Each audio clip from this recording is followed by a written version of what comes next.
So mga guys, so mga kapater, ito yung ano ko, pang sarili ko.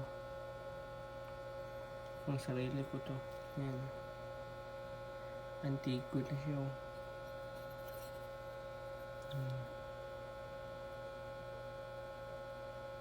Biglang uminit yung kamay ko. Biglang mabigat to siya. Biglang uminit to. Kaya wata magpa-video.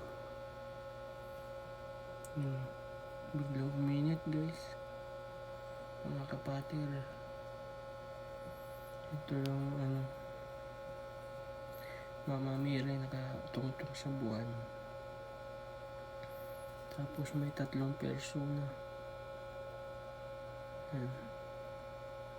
Yan yung pansarili ko. Kung saan ako maglalakbay. Nandito to, dala to sa akin. Yun lang.